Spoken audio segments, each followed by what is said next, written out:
Vamos a hablar sobre lo que aparece en Apocalipsis cuando llega el gran juicio del trono blanco, que es de que los libros fueron abiertos. Primero quería mostrarles cómo la escritura nos viene hablando de un sello que es puesto en nosotros. Ustedes han leído del sello del Espíritu Santo, ¿ah? ¿O no, nunca? Bueno, ese sello se pone en nosotros. Por ejemplo, en Segunda Corintios dice que, déjame lo busco, Segunda Corintios 1:20. Segunda de Corintios 1:20. Dice lo siguiente: el que nos confirma con vosotros en Cristo y el que nos ungió es Dios, el cual también nos selló y nos dio las arras del Espíritu en nuestros corazones. Entonces Dios nos pone un sello, nos pone un sello, y Pablo dice más adelante en Efesios capítulo 4 versículo 30, nos dice que no contristemos al Espíritu Santo, con el cual también fuimos sellados para el día de la redención. Entonces nosotros tenemos un sello en el corazón, es lo que dice la Biblia, por ejemplo.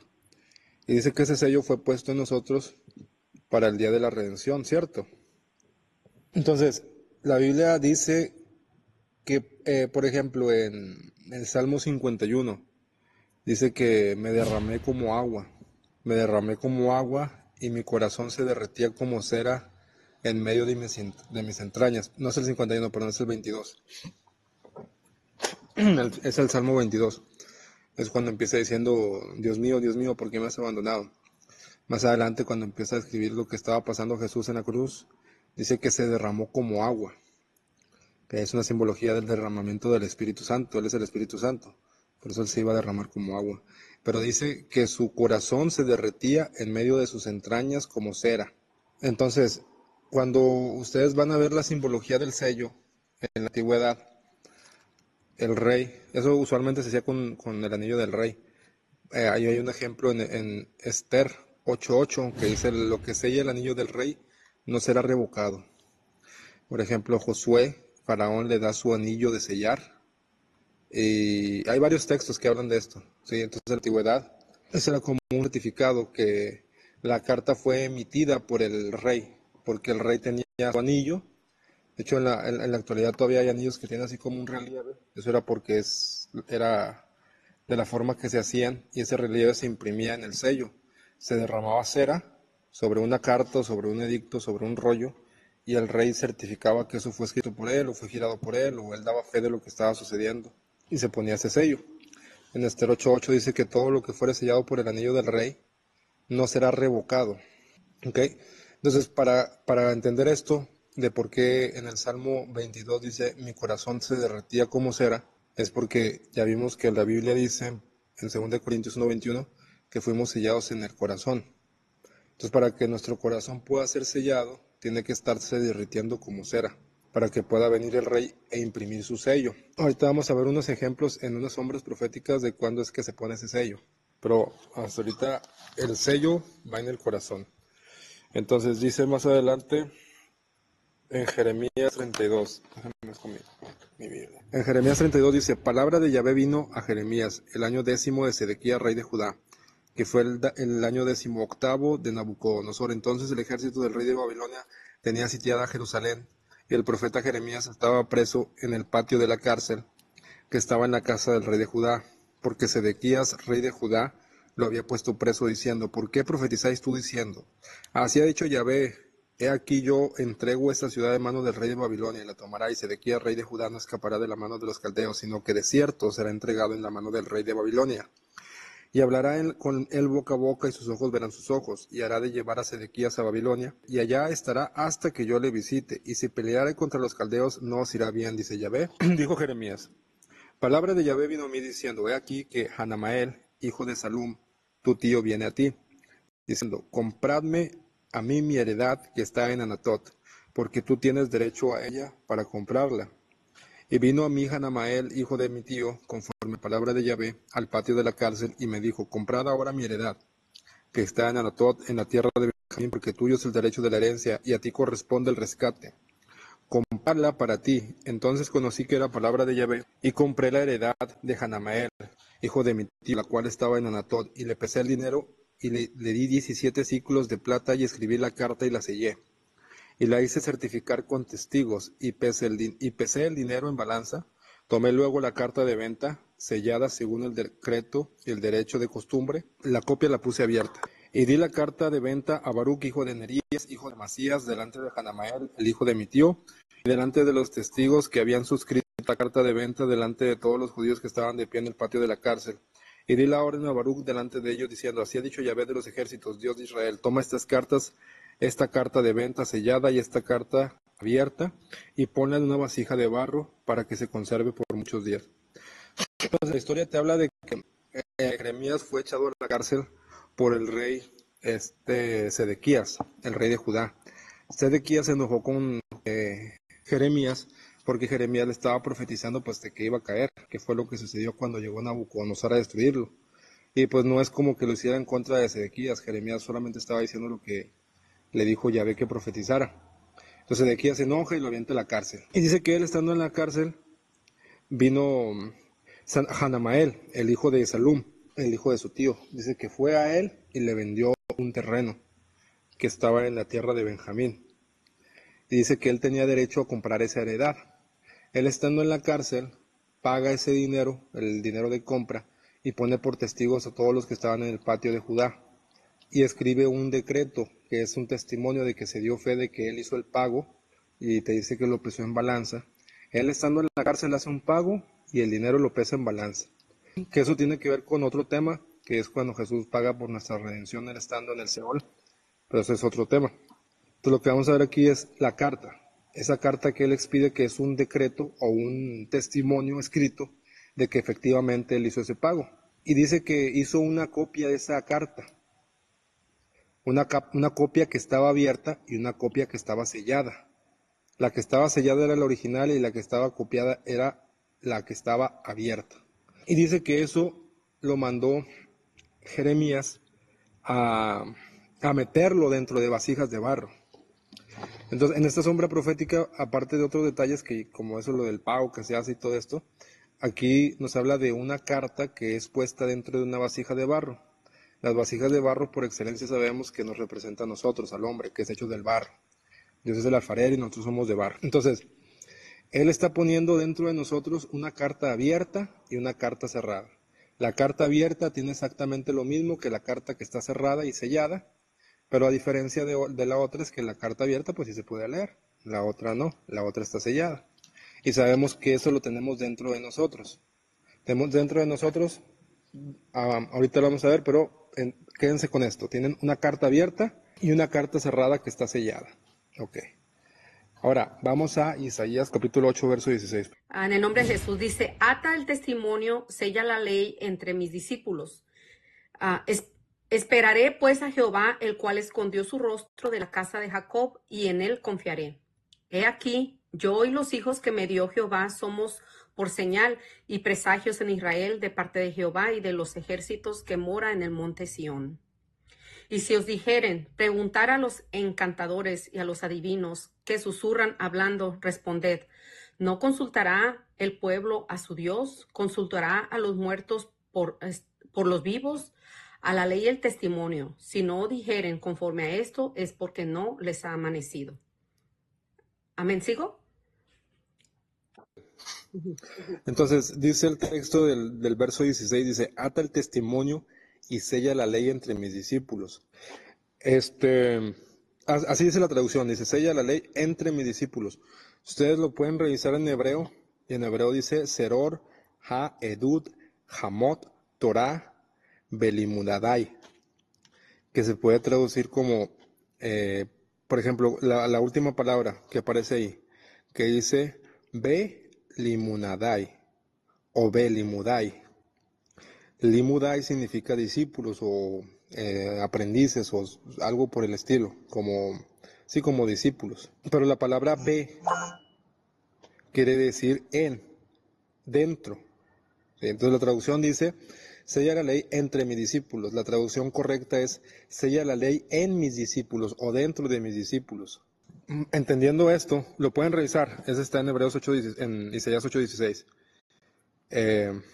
En Jeremías 31, acuérdense, acabamos de leer Jeremías 32, cuando se pone una carta sellada adentro de una vasija de barro y una carta abierta, que es la misma, adentro de una vasija de barro.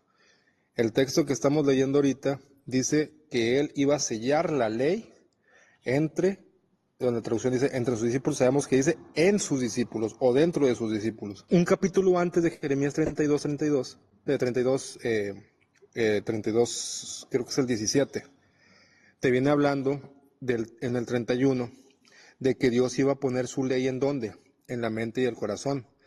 Jeremías 31, 31. Y sabemos que en el corazón hay un sello. Dios pone el sello en el corazón. Entonces ahora tiene más sentido el texto que estamos leyendo cuando dice que Él va a atar el testimonio. Recuerden que esa carta que metieron allá adentro es un testimonio y dice que también es la ley. En el capítulo 31 dice que la ley iba a ser puesta dentro de nosotros. Y dice aquí en el texto que Él iba a sellar la ley en sus discípulos.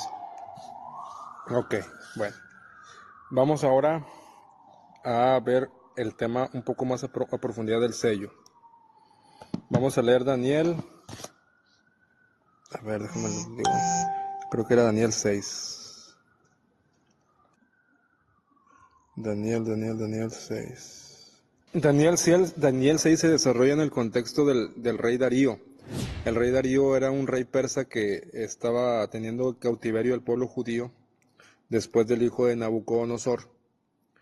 Y el rey Darío quedó tan complacido con Daniel que lo pone como puso a Josué Faraón, ¿no de cuenta? Lo puso casi al mando de toda la nación que había conquistado. El rey Darío había designado a 120 como embajadores o como gobernadores o como capataces, pues, como un rango inferior a él, para que gobernara las distintas partes de la zona que había gobernado el rey Darío. Pero pone a 3 principales, de los cuales Daniel era uno de los 3 principales, pero era el principal de los 3. O sea, era básicamente el más fregón, Daniel. Eso está en Daniel 6. Pero los otros gobernadores dice que tenían celos, porque él creía que, ellos decían que él era superior a ellos, que tenía un espíritu superior a ellos. Entonces dice que los gobernadores y los capataces estuvieron buscando ocasión para acusarle en lo relacionado con lo que era el reino. Estaba buscando cómo señalarlo, como los fariseos, ¿se da cuenta? Pero dice que no podían hallar ninguna ocasión porque dice que era fiel y no tenía ninguna falta. Entonces idearon un plan y dijeron, vamos a hacer esto contra Daniel, vamos a buscar consejo contra él. Y lo trataron de acusar yendo con el rey Darío y diciéndole, promulga este edicto en el que nadie puede adorar a otro Dios o a otra cosa que no seas tú. Entonces el rey Darío lo gira, hace el edicto, promulga el edicto y lo confirma. Y el edicto decía que cualquiera que en el espacio de 30 días demandara petición de cualquier dios u hombre fuera del rey Darío, debería de ser echado en el foso de los leones. Entonces, pues Daniel, como era fiel a su Dios, él dice que oraba 3 veces al día. O sea, dice que Daniel abría las ventanas de sus cámaras que daban hacia Jerusalén y se arrodillaba 3 veces al día y oraba y daba gracias delante de su Dios como lo solía hacer antes. Entonces se juntaron aquellos hombres y hallaron a Daniel orando y rogando en presencia de su Dios, y fueron luego ante el rey y le hablaron del edicto real. Y le preguntaron, ¿no has confirmado el edicto que cualquiera en el espacio de 30 días que pida a cualquier dios u hombre fuera de ti, oh rey, sea echado en el foso de los leones? Respondió al rey diciendo, verdad es conforme a la ley de Medio y Persa, la cual no puede ser abrogada. Entonces respondieron y dijeron delante del rey, Daniel, que es de los hijos de los cautivos de Judá, no te respeta a ti, oh rey, ni acata el edicto que tú confirmaste, sino que 3 veces al día hace su petición. Cuando el rey oyó el asunto, le pesó en gran manera y resolvió liberar a Daniel, y hasta la puesta del sol trabajó para librarle. Pero aquellos hombres rodearon al rey y le dijeron, sepa, oh rey, que la ley de Media Persa, que ningún edicto u ordenanza que el rey confirme puede ser abrogado. Fíjense, ni siquiera el propio rey. Entonces el rey mandó y trajeron a Daniel y le echaron en el foso de los leones. Y el rey dijo a Daniel, el Dios tuyo a quien tú continuamente sirves, que él te libre. Como lo que le decían a Jesús en la cruz. En él confió, líbrele él. Dice, y fue traída una piedra y puesta sobre la fosa de los leones, la cual dice que el rey selló con su anillo y con el anillo de sus príncipes, para que el acuerdo acerca de Daniel no se alterase. Luego el rey se fue a su palacio y se acostó y ayunó, ni instrumento de música fueron traídos delante de él, y se le fue el sueño. Dice que el rey se levantó en la mañana y fue apresuradamente a los leones, y acercándose al fuego llamó a voces a Daniel con voz triste y le dijo, Daniel, siervo mío, hijo del Dios viviente, el Dios tuyo, a quien tú continuamente sirves, ¿te ha podido librar de los leones? Entonces Daniel respondió al rey, oh rey, vive para siempre, mi Dios envió a su ángel, el cual cerró la boca de los leones para que no me hiciesen daño, porque ante él fui hallado inocente, y aún delante de ti, oh rey, y no he hecho nada malo. Entonces ya el rey Darío dice, manden sacar a Daniel. Dice que echaron a todos los mugrosos esos que aventaron a Daniel, que buscaron consejo contra él. Dice que apenas iban cayendo y ya los habían devorado los leones. Entonces, aquí volvemos a ver el mismo símbolo. Dice que ese sello se puso ¿en dónde? ¿Dónde dice que el rey puso su sello? En la piedra, en el corazón, los corazones de piedra. ¡Ay, qué lindo! Sí. Mira, Perlita, léeme por favor. ¿Cuál era? Mateo, espérame. Salmo 44. Mateo 27, verso 65. Amén, dice. Y Pilato les dijo, ahí tenéis un guardia, id y asegurarlo como sabéis. Entonces ellos fueron y aseguraron el sepulcro, sellando la piedra y poniendo la guardia. Ah, la piedra. Amén. Entonces, la piedra del sepulcro de Jesús también fue sellada. Amén. Los sellos que se ponían en las piedras en la antigüedad, haz de cuenta que la piedra tenía como dos mecates atravesados así como en forma de X, y sobre los mecates ellos derramaban cera o derramaban barro, como lodo.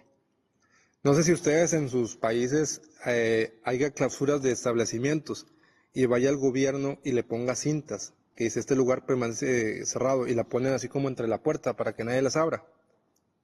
Claro que sí, claro que sí. Ah, bueno, eso es lo mismo que pasa acá. Entonces, por ejemplo, si ustedes entran a un lugar que, no sé, fue clausurado y abren la puerta, tienen que romper el sello. Y ustedes saben que de antemano se está metiendo con el gobierno. Sí, porque eso fue clausurado por el gobierno, tiene el sello del gobierno ahí. Entonces, es lo mismo que pasa aquí. El rey Darío puso un sello con su anillo en, no sé si fuera cera o barro, lo que sea, pero él puso el sello sobre la piedra. Y lo que estaba diciendo ahí era que no podía remover nadie esa piedra porque el edicto del rey estaba sobre ellos, estaba por el gobierno, pues, estaba ordenado eso. Y si la removían, pues se buscaban problemas con el gobierno. Lo mismo pasó en Roma con Jesús. Entonces, esto es una simbología del sello que Dios pone en nuestro corazón.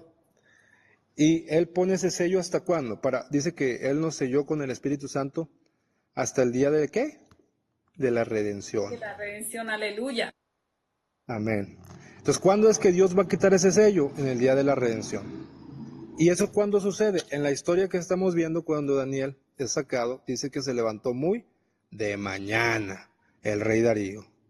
Cuando amanece, cuando sale el sol, el rey Darío se levanta para sacar a su rey, pero para sacar a Daniel. Y rompe el sello y quita la piedra. Y dice, ven acá, sal para acá, sáquenlo. ¿Qué representa la cueva de los leones? ¿Qué representaba el sepulcro de Jesús? Bueno, o sea, ahí está el hombre interior dentro del hombre exterior. Exactamente. La cueva representa al hombre exterior. Nosotros por fuera somos como piedras. Somos duros, somos cabezones, somos testarudos, somos insensibles. Somos sepulcros, como le dice Jesús a los fariseos. Sepulcros, eso es lo que se puede ver por fuera. Ellos eran sepulcros blanqueados y ahorita acuérdense de eso, porque vamos a ver de las cartas escritas por dentro y por fuera. El libro que estaba escrito por fuera que nadie podía leer. Pero en esta historia, ese foso de los leones, como el sepulcro de Jesús, nos representa a nosotros, al hombre exterior. Adentro del hombre exterior o sea, hay un hombre interior. En el interior del hombre hay un hombre interior y ese hombre interior aquí está representado por Daniel, que es una simbología o es una prefigura de Jesús.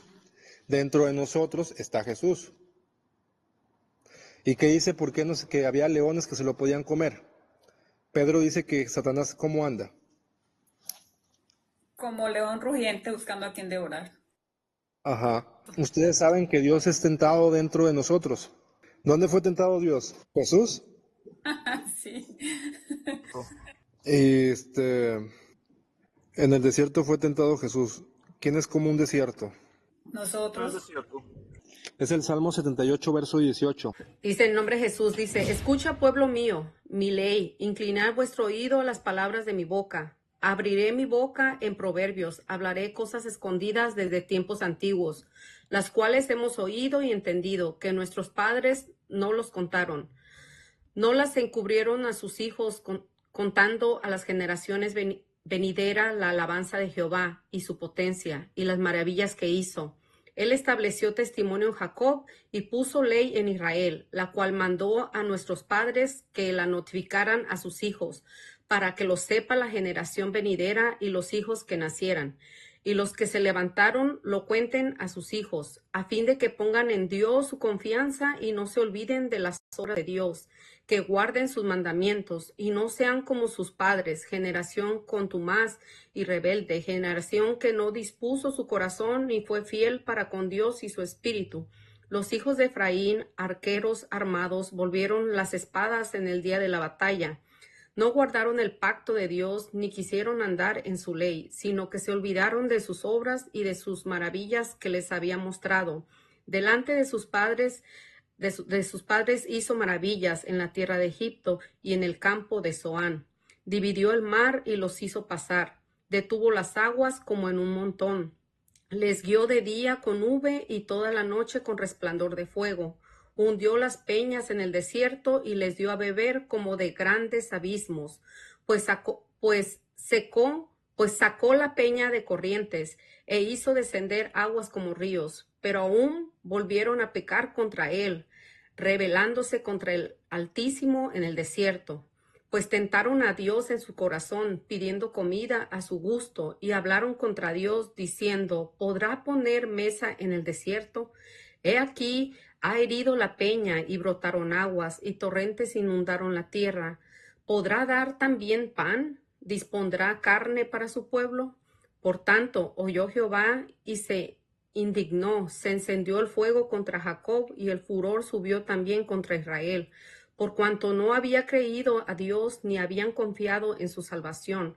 Sin embargo, mandó las nubes de arriba y abrió la puerta de los cielos, e hizo llover sobre ellos maná para que comiesen, y les dio trigo de los cielos. Pan de nobles comió el hombre, le envió comida hasta saciarse. Movió el solano en el cielo y trajo con su poder el viento del sur, e hizo llover sobre ellos carne como polvo, como arena del mar, aves que vuelan. Les hizo caer en medio del campamento alrededor de sus tiendas, y comieron y se saciaron, y les cumplió pues su deseo. No habían quitado de sí su anhelo, aún estaba la comida en su boca. Cuando vino sobre ellos el furor de Dios, e hizo morir a los más robustos de ellos, y derribó a los escogidos de Israel. Y con todo esto pecaron aún, y no dieron crédito a sus maravillas. Por tanto, consumió sus días en vanidad y sus años en tribulación. Si los hacía morir, entonces buscaban a Dios, entonces se volvían solícitos en busca suya, y se acordaban de su Dios, era su refugio, y el Dios Altísimo su Redentor. Pero se lisonjeaban con su boca y con su lengua le mentían, pues su corazón no eran rectos con él, ni estuvieron firmes en su pacto. Pero él, misericordioso, perdonaba la maldad y no los destruía, y apartó muchas veces su ira y no despertó todo su enojo. Se acordó de que era carne, soplo, va y no vuelve. ¿Cuántas veces se rebelaron contra él en el desierto? Lo enojaron en el yermo, y volvieron y tentaban a Dios y provocaban al Santo de Israel. No se acordaron de su mano del día de los redimidos de la angustia. cuando puso en Egipto sus señales y sus maravillas en el campo de Zoán, y volvió sus ríos en sangre y sus corrientes para que no bebiesen. Envió entre ellos enjambres de moscas que los devoraban y ranas que los destruían. Dio también a la oruga sus frutos y sus labores a la langosta. Sus viñas destruyó con granizo y sus higueras con escarcha. Entregó al pedrisco sus bestias y sus ganados a los rayos. Envió sobre ellos el ardor de su ira, enojo, indignación y angustia, un ejército de ángel destructores. Dispuso camino a su furor, no eximió la vida de ellos de la muerte, sino que entregó su vida a la mortandad. Hizo morir a todo primogénito en Egipto, las primicias de su fuerza en las tiendas de Cam. Hizo salir a su pueblo como ovejas en las tiendas de Cam. Hizo salir a su pueblo como ovejas y los llevó por el desierto como un rebaño. Los guió con seguridad de modo que no tuvieran temor, y el mar cubrió a sus enemigos. Los trajo después a las fronteras de su tierra santa, a este monte que ganó su mano derecha. Echó las naciones de delante de ellos, con cuerdas repartió sus tierras en heredad, e hizo habitar en sus moradas a las tribus de Israel. Pero ellos tentaron y enojaron al Dios Altísimo, y no guardaron sus testimonios, sino que se volvieron y se rebelaron con sus padres, se volvieron como arco engañoso. Le enojaron con sus lugares altos, y le provocaron a celo con sus imágenes de talla. Lo oyó Dios y se enojó, y en gran manera aborreció a Israel. Dejó por tanto el tabernáculo de Silo, la tienda en que habitó entre los hombres, y entregó a cautiverio su poderío y su gloria en mano del enemigo. Entregó también su pueblo a la espada y se irritó contra su heredad. El fuego devoró sus jóvenes, y sus vírgenes no fueron loadas en cantos nupciales. Sus sacerdotes cayeron a espada, y sus viudas no hicieron lamentación. Entonces despertó el Señor como quien duerme, como un valiente que grita excitado del vino, e hirió a sus enemigos por detrás, les dio perpetua afrenta. Desechó la tienda de José y no escogió la tribu de Efraín, sino que escogió la tribu de Judá, el monte de Sión, el cual amó. Edificó su santuario a manera de eminencia, como la tierra que cimentó para siempre. Eligió a David su siervo y lo tomó de las majadas de las ovejas. De detrás las paridas la trajo para que apacentase a Jacob su pueblo y a Israel su heredad. Y los apacentó conforme a la integridad de su corazón, los pastoreó con la primicia de sus manos. Amén. Está fuerte este salmo, nunca lo había leído. Amén. Entonces, el Salmo dice que ellos tentaron a Dios en el desierto, y también dice que tentaron a Dios ¿en dónde? En el corazón. Entonces, Dios es tentado en nuestro corazón. Nosotros podemos tentar a Dios en nuestro corazón. Por eso es que está el gran mandamiento. Bueno, el mandamiento muy grande. El mandamiento dice: no tentarás al Señor tu Dios. Y Dios, como estuvo en el desierto, en el desierto cuando fue tentado, también nosotros somos como un desierto, y dentro de ese desierto puede ser tentado. Entonces, nada más esto era como una referencia de que, ¿por qué dice que en la cueva había leones? Porque dice la Escritura que el pecado está sujeto a la carne. Entonces Él viene y mora dentro de una cueva, dentro de un sepulcro que somos nosotros. Por eso es que dice que al rey Darío le daba un pesar tremendo enviar a Daniel a la cueva de los leones. Realmente él no quería, y él estaba buscando ocasión para librarle. Pero por ley tenía que enviarlo. Entonces, eso es una representación de cómo es que Él viene y mora en nosotros. O sea, imagínense ustedes tener que enviar a su hijo a una cueva de leones. Es un pesar tremendo. Entonces, Él envía a Daniel a la cueva de los leones representan a Satanás. Pero Él envió a sus ángeles, Dios envió a sus ángeles para que no se abrieran los hocicos de los leones. Pero cuando llegó el día de la redención, el mismo rey Darío fue y quitó el mismo sello que él puso, quitó los sellos y sacó lo que estaba dentro. Entonces, cuando Pablo dice que fuimos sellados con el sello del Espíritu Santo para el día de la redención, es lo mismo. Dios va a quitar ese sello y va a sacar a Daniel que está dentro de nosotros. No, a Jesús, que es la simbología de Daniel. Es el momento de la redención. Por eso, ahí en Romanos 7, Pablo pregunta, ¿quién me librará de este cuerpo de muerte? ¿Quién me va a librar de ese cuerpo de muerte? ¿Quién dice eso? El hombre interior.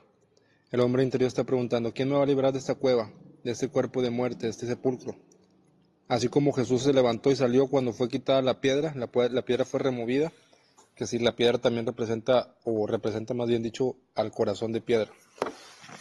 Pero bueno, eso nada más es como una prefigura del sello.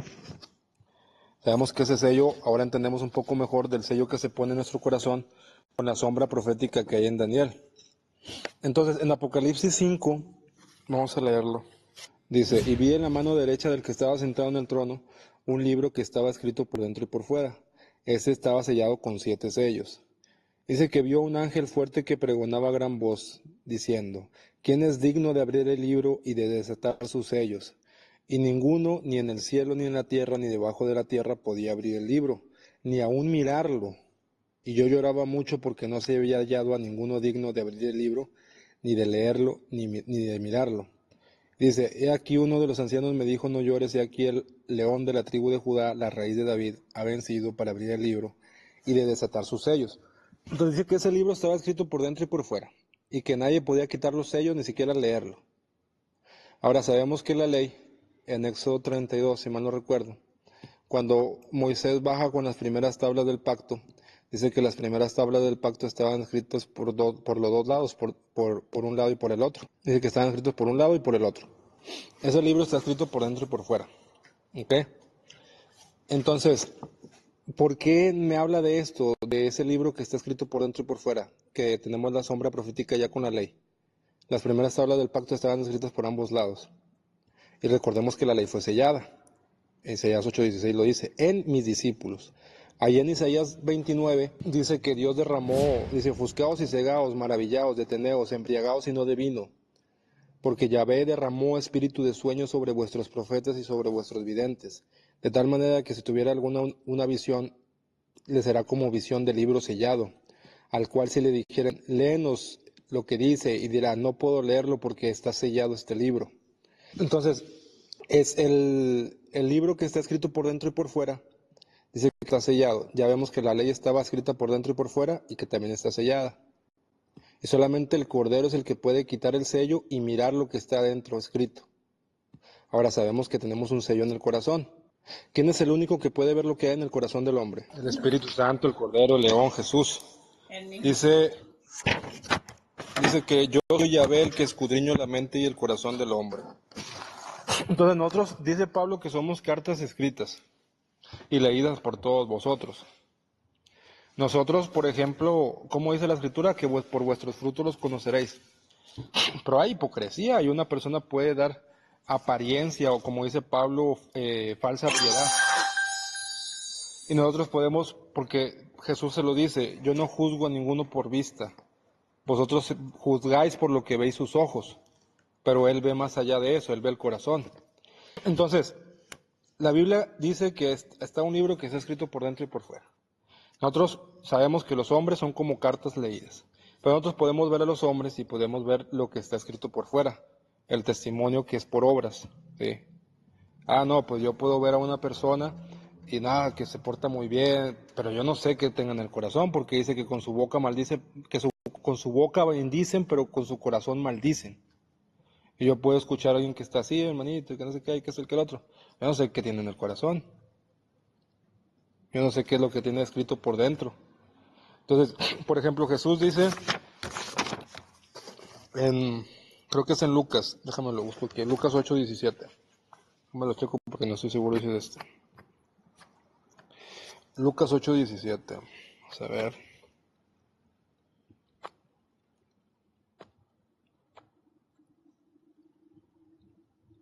Mira, fíjate lo que dice. Yo tengo mayor testimonio que el de Juan, porque las obras que el Padre me dio para que cumpliese las mismas obras que yo hago dan testimonio de mí. ¿Qué es lo que da testimonio de nosotros según lo que acaba de decir Jesús? Las obras. Las obras dan testimonio de nosotros, pero dan un testimonio de afuera. Pero sí podemos conocer a alguien por sus obras. Amén. Es el testimonio externo. Pero el testimonio interno nosotros no podemos saber porque solamente Él es quien escudriña la mente y el corazón. Ese es el libro que está escrito por dentro y por fuera.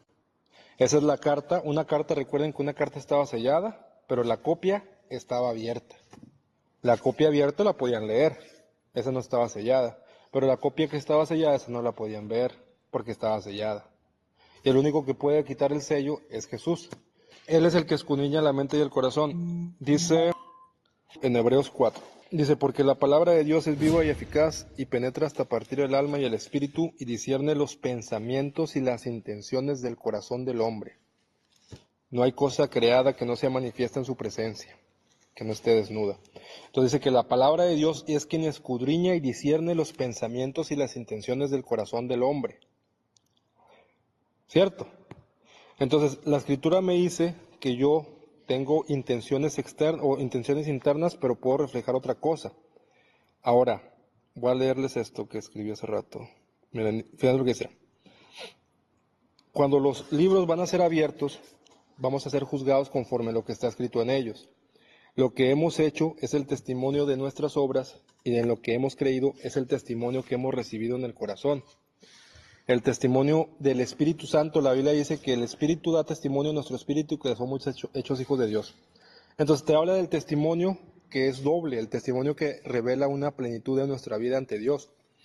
Es el que escudriña la mente y el corazón, y Él es el que sabe qué es lo que tenemos en el corazón. Él es el que va a juzgar conforme a las intenciones del corazón del hombre.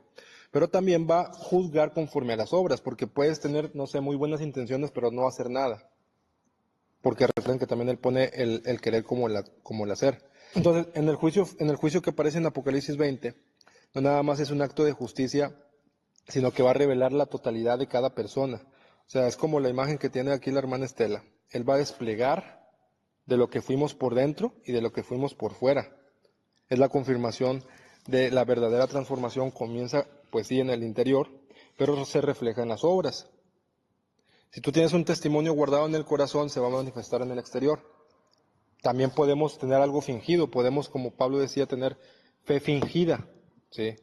Podemos aparentar lo que no somos, lo que no somos, como los fariseos que eran sepulcros blanqueados. Entonces, cuando en Apocalipsis 20 dice que los libros fueron abiertos, la gran verdad es que cuando llegue ese juicio, es que los libros que van a ser abiertos somos nosotros.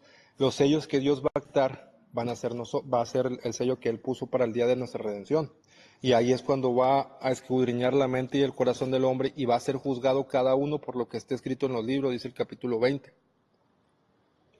O sea, cada cosa que ustedes tengan escritas en el corazón, tienen maldad, tienen perversión, mira, aquí dice que odió a su hermano y nunca lo perdonó. Y eso está escrito en su corazón. Mira, aquí dice que, no sé, cualquier cosa, lo más oculto que se les ocurra, ahí va a estar escrito. Ahí va a estar escrito en el testimonio interno, pero también les va a juzgar por el testimonio externo, que es las obras, lo que ustedes hicieron. Porque una fe sin obras está muerta, también acuérdense de eso. Entonces, esa es la revelación de cuando se abre el cuerpo de Cristo. Acuérdense que también la Biblia nos habla de que nosotros vamos a pagar por cada una de las cosas que hicimos. Que el falso testigo no quedará sin castigo, por ejemplo.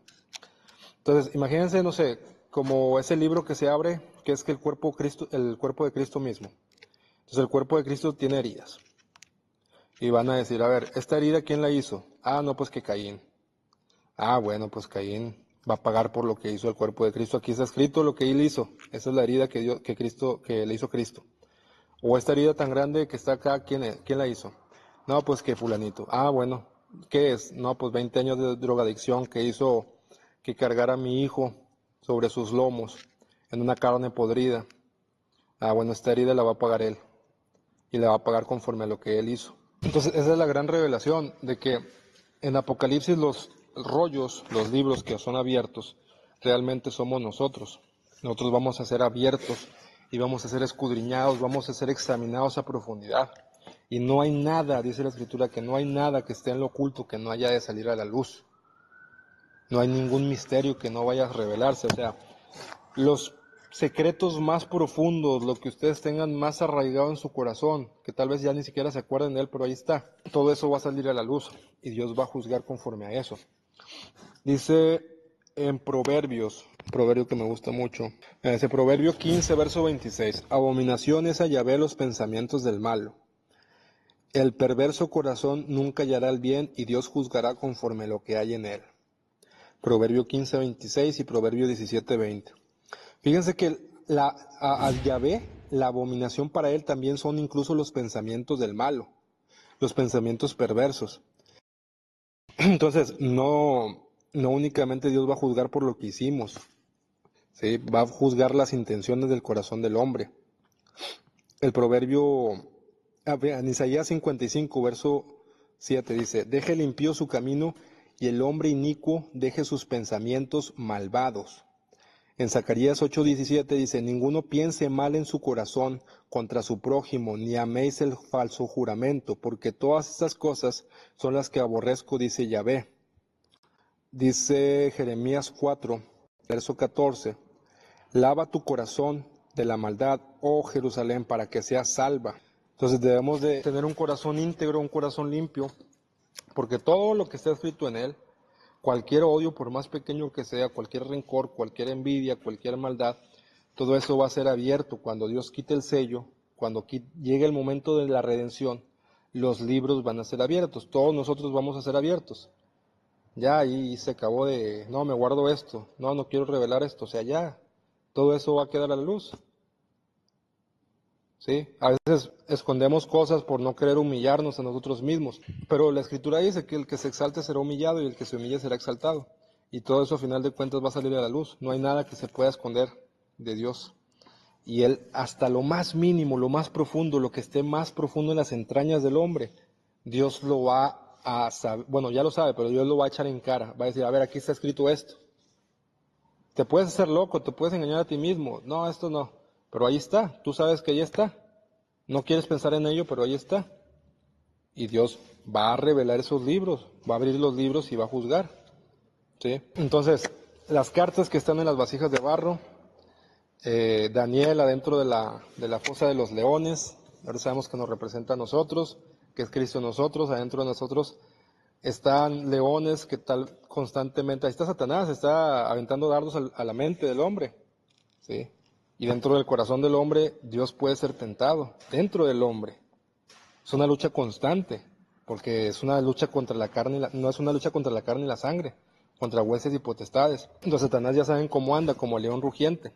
Entonces, todo esto yo creo que sirve para entender un poco mejor cómo es que debemos de caminar un poco más hacia la sinceridad y hacia la verdad, de que no lo tomemos como, tal vez, no sé, algunas personas lo entendieron hace 15, 20 años, que era meramente algo religioso, algo sistemático de una transformación externa, de una apariencia externa, sino de una transformación interna. De me voy y hago esto en la iglesia y ayudo y todo eso, pero nunca hago la limpieza interna y nunca ayudo a lo que está dentro de mí, a que sane, nunca me abro a Dios, nunca me abro a Jesús para que me sane. A final de cuentas la Escritura revela que nada se va a escapar de Dios, que Él va a escudriñar hasta lo más minucioso que haya dentro de nosotros. Es el único que puede hacer eso, ¿sí? A los hombres los podemos engañar, podemos tener un buen testimonio ante los hombres, pero ante Dios no, ¿sí? El tener el testimonio de Cristo no es únicamente saberse la Biblia, no es únicamente aparentar hacer cosas buenas para que los hombres me vean y buscar la gloria de los hombres por afuera, como lo hacían los fariseos. El tener el testimonio de Cristo es principalmente en el interior, porque la Escritura dice, fariseo hipócrita, limpia lo que tienes adentro del vaso y lo de afuera será limpio. Entonces es una transformación de adentro para afuera. Ese libro que está escrito por dentro y por fuera tiene que tener un buen testimonio, tiene que tener el testimonio de compra que hizo Dios por nosotros, tanto interno como externo. Yo no puedo tampoco tener un testimonio interno de que sí, yo recibí a Cristo en mi corazón, yo le creo, pero no obro, pero no hago nada. O tengo un mal testimonio externo, un poquito peor, ¿sí? Si bien recibimos, como dice en Isaías 16, 8:16, que se atara el testimonio. Ese testimonio debe estar bien atado a nosotros y tiene que estar sellada la ley entre o dentro de sus discípulos. Si nosotros nos decimos ser discípulos de Dios, debemos ya haber tenido ese corazón derretido como cera en medio de nuestras entrañas, y debe de haber venido el Rey y nos debió de haber sellado para el día de nuestra redención. Ese testimonio debe estar atado a nosotros tanto como una vivencia interna como una vivencia externa, pero tiene que brotar de adentro para afuera, no aparentar por fuera lo que no somos por dentro. Voy a citar este texto en el nombre del Señor Jesucristo, Corintios 5, 2 Corintios 5:10 dice, porque es necesario que todos nosotros aparezcamos ante el tribunal de Cristo.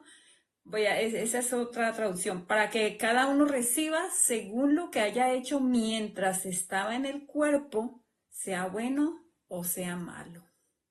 Dice la escritura en Mateo 12, 36, 37, pero yo digo que de toda palabra ociosa que hablen los hombres, de ella darán cuenta en el día del juicio, porque por sus palabras serán justificados y por tus palabras serás justificado y por tus palabras serás condenado.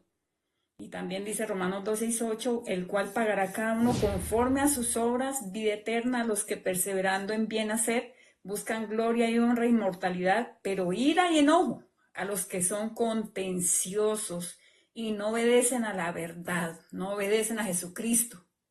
Él es la verdad, el camino y la verdad y la vida, sino que obedecen a la injusticia. Gloria al Señor.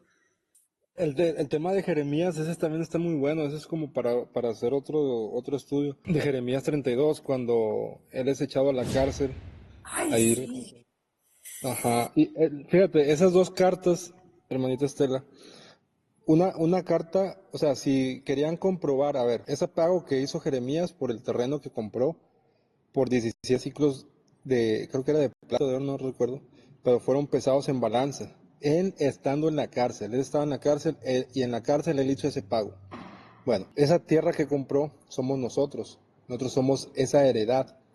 Y cuando dice la escritura que para dar testimonio de eso, se escribieron dos cartas, una sellada y una abierta. La abierta, si querían, oye, ¿tú compras ese terreno? No, pues que sí. No, a ver, muéstrame dónde está certificado eso.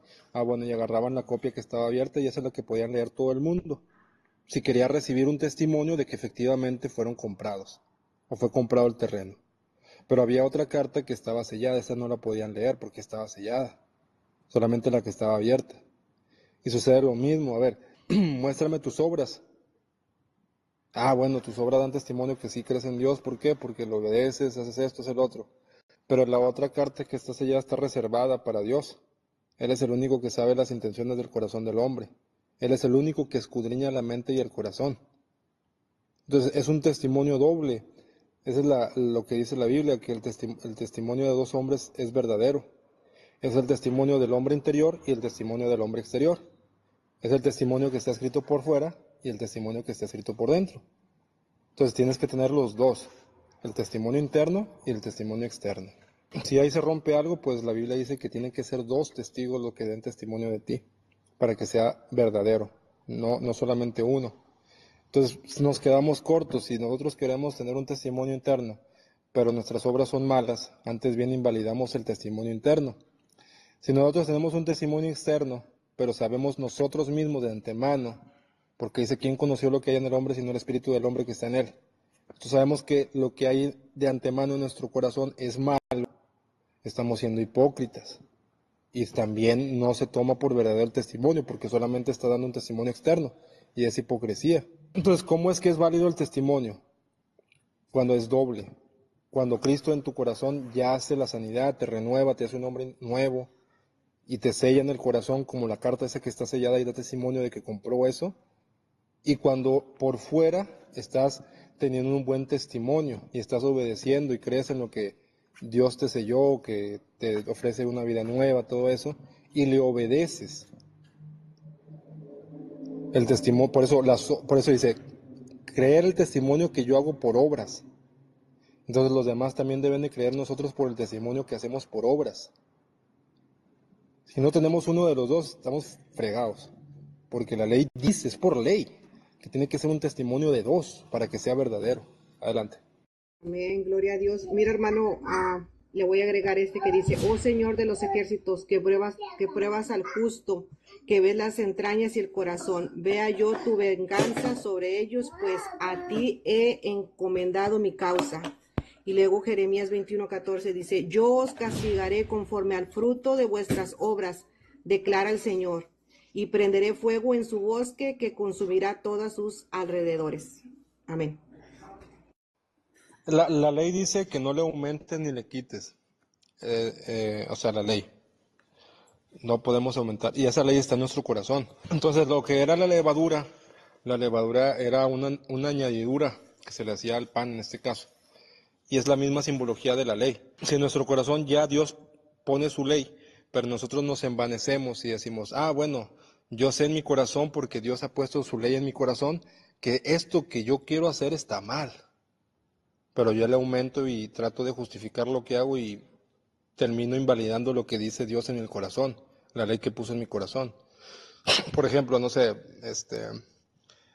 vas a tomar algo que no es tuyo, aunque sea así como, no sé, un gansito o un pastelillo que está ahí en el refri, pero sabes que no es tuyo.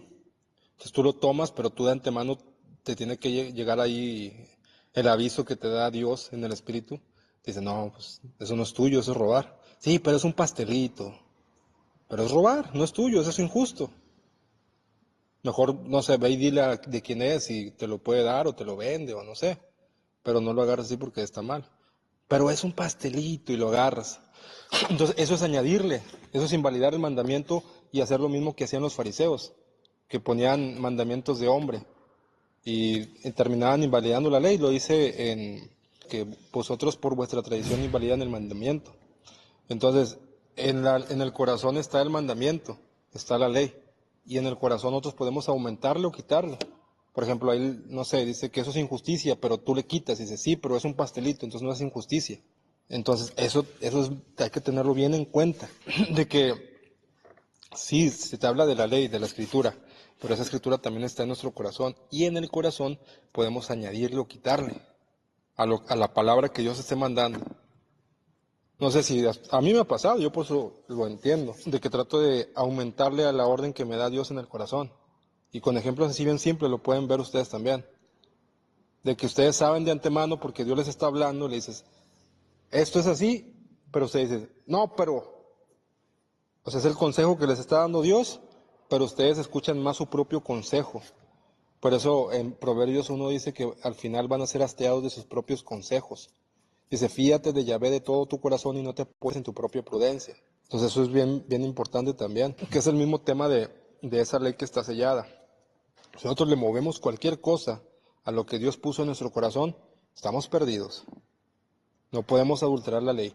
El rey, dice que el rey tenía por ley que hacer una copia de la Torá. Y la Biblia dice que nosotros somos reyes y sacerdotes.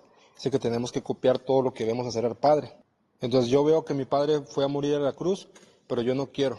Debemos de ser la copia de la ley, si somos verdaderamente reyes y sacerdotes. El rey tenía por ley que hacer una copia de la Torá. Y en nuestro corazón debe estar tal cual como Dios lo manda, no como nosotros queramos añadirle o quitarle, porque ahí también es algo muy peligroso que debemos de tener en cuenta. Adelante. Entonces, eso es más o menos el tema que les traía. Que yo sé que todavía le faltan un poco más de cosas, más detalles que podemos ir hilando ahí, pero en esencia es eso. Es el mensaje de que cuando llegue el momento de la redención, el momento del juicio, del gran trono blanco, todo, absolutamente todo, va a salir a la luz.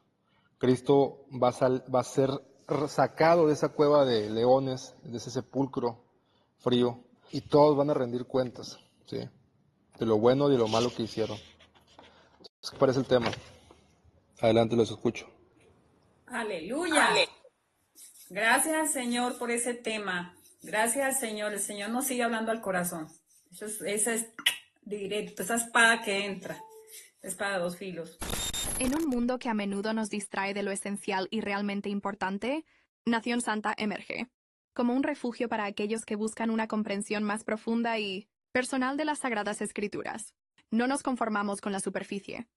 Nos sumergimos en el texto bíblico, explorando su contexto gramatical empleando los códices más antiguos para desentrañar sus verdades eternas. A través del estudio riguroso, usando herramientas como la interlineal para conseguir esas piedras preciosas, que yacen escondidas en las Sagradas Escrituras. Sin descuidar la oración sincera, buscamos una transformación genuina en nuestros corazones y vidas, reflejando así la santidad a la que hemos sido llamados como nación santa. Si anhelas un estudio bíblico que desafíe tu mente y alimente tu espíritu, y una comunidad de oración que te aliente, te extendemos una cálida invitación a unirte a Nación Santa. Únete a la comunidad escaneando el código que ves en pantalla y mirarás a Jesucristo en todas las Escrituras.